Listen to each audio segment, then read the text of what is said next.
inside this exhibit. But this exhibit has to be big for a reason, because this exhibit represents the largest living space on planet Earth. And this is the kind of view you would get if you were to go miles offshore and go diving. But as you look inside the exhibit, you might notice there is not much in there besides the animals. There's no kelp, no rocks, and no coral, because when you're out in the open sea, it is you and wide open water. The bottom of the ocean can be miles below you, and the surface of the ocean can be miles above you.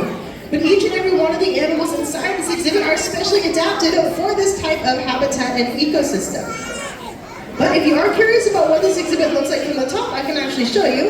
If you look to the monitors on either side of the exhibit windows, and give you a glimpse of the top part of this exhibit. And it pretty much looks like one large swimming pool. There is a kitchen upstairs that will allow our animal care team to prepare the meals for our animals every single morning. There's also a catwalk up there that will allow them to access the middle part of the exhibit so they can feed the animals. And as much as I would love to take each and every one of you up there to see it live and in person, there's quite a few of us this morning. We definitely have a hard time fitting up there. It would be a tight squeeze. But don't worry, we actually have the next best thing. Standing by upstairs with our animal care team is actually one of my good friends and fellow naturalist, Tara, and she's going to be giving us an intro on how we're going to be doing this feeding. So why don't we go ahead and check in with her. And there she is. Good morning, Tara. Good morning, Ariana. Can you hear me okay down there? Everybody wave to Tara and say hi if you can hear her. Yeah, so if I'm being completely honest, that hi and that wave is actually just for me, because she can't actually see or hear any of you all, but don't worry, it is the thought that counts, right, Tara? Absolutely. I can definitely sense your excitement all the way up here where our team is just about ready to get this feeding started. Awesome. It does look like some of our friends in animal care getting into position behind you there. But before we get things started, would you care to tell us what's going to be happening for this morning? I understand we have quite a few miles to feed this morning. Yes, so today we're going to be doing two different types of feedings. We're going to do a broadcast feeding and a target feeding. We're going to start with that target feeding for our green sea turtles. So you might see some of those turtles heading towards the back of the exhibit.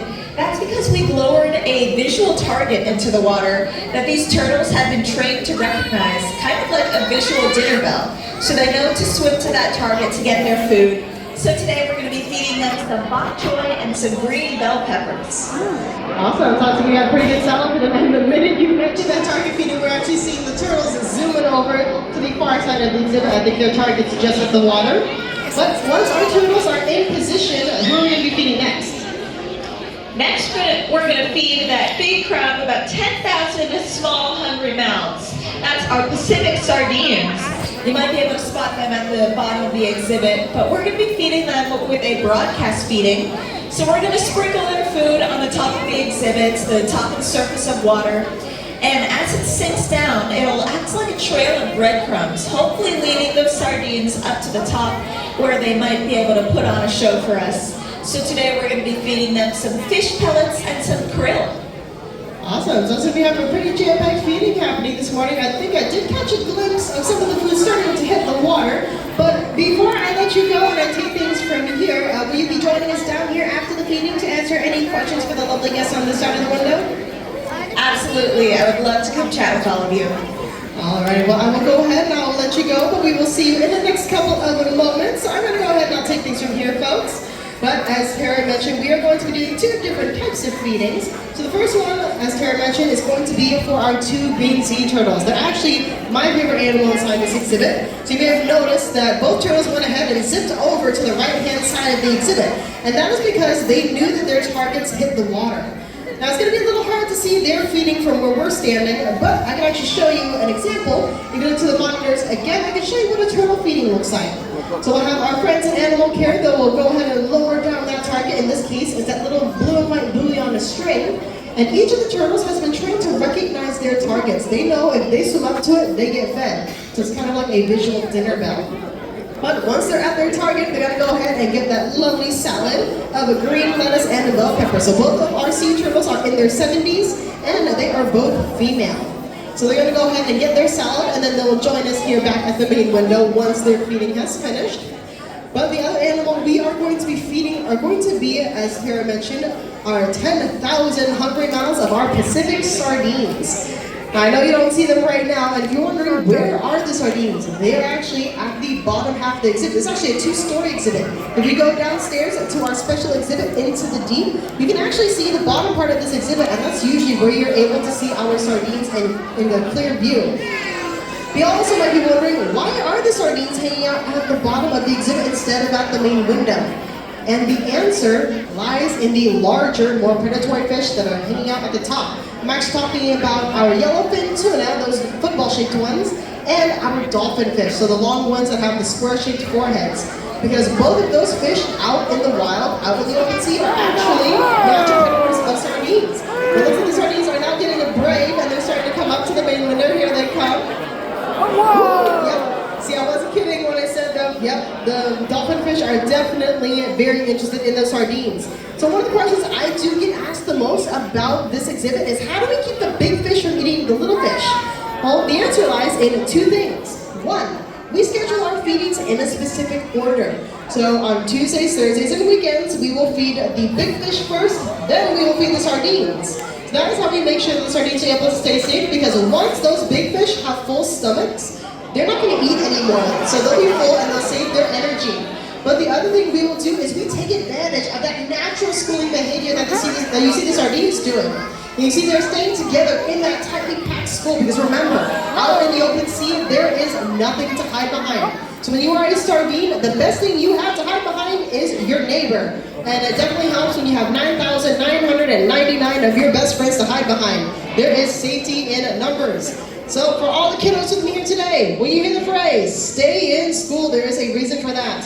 Because if you stray out of school and go rogue, well, you might just get eaten by a tuna or a dolphin fish. No, I'm just kidding. We're definitely seeing that school behavior coming in. Yeah. So sometimes when the dolphin fish get really excited, they will take a little what? Okay, I guess that's 9,998. Yeah, and also for the parents who be here today, now would be a good time to have the circle of life chat with kiddo. Whoa, jeez. Please don't make it 9,997.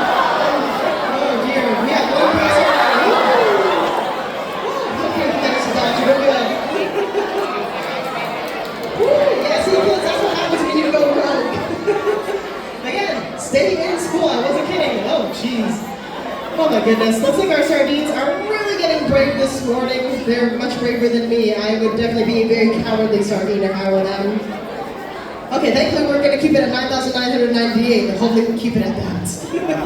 But that is a really good example of how we do have predator and prey living in the same exhibit. But by taking advantage of that schooling behavior, that is how sardines are able to stay safe out in the wild. Because unlike the sardines that are filter feeders, they have a little apparatus in the back of their throat called gill rakers. So I like to think of it like a built-in pasta strainer in the back of their throat. So they're able to swim through that cloud of food with their mouths wide open while staying in that school where they're safe. But compared to the sardines, the tuna and the dolphin fish, they are known as visual predators, which means they have to single out one fish out of that bait ball in order to catch it and eat it, or just wait until one sardine strays out of school and goes rogue. So if you think it's really easy being a visual predator, I have a little challenge for you. If you find yourself at the bottom part of this exhibit and Into the Deep where you see the sardines, try to pick one and follow it for 5 seconds. That's a lot easier than it looks, but challenge accepted. But it does look like sardines are going to be joining us back at the main window. They'll kind of do a little bit of an encore appearance, because there are still a few pieces of food. I don't know if y'all noticed that little pink cloud that hit the water. That was actually that krill that Tara mentioned. And that krill is also yet another favorite food of another animal. Does anybody know what animal I'm thinking of that likes to eat krill? Feel free to shout it out. Blue whale! Okay, whale. Ooh, that was a blue whale. Nice. Well, yeah, the whales, and specifically the blue whale, that is the largest animal on our planet. That mammal can grow over 100 feet long, and they can feed on at least 8,000 pounds of krill a day. And thankfully, we don't have a blue whale on exhibit because our krill budget would be through the roof. But it doesn't look like the sardines are going to go ahead, they're going to pop up and down in the next couple of minutes. So I'm going to take that as my cue to hop off microphone. But before I go, you can actually see I am not alone. I'm actually being joined by Tara. She's a real person. And we'll be hanging around the exhibit to answer any questions you all might have, whether that's about the exhibit, the feeding, or if you want to know where you can catch more fun here at the aquarium, feel free to come on up. We are more than happy to chat. But if you are ready to move on and continue exploring, thank you so much for joining us. And we hope you continue to have a fantastic day here at the Monterey Bay Aquarium.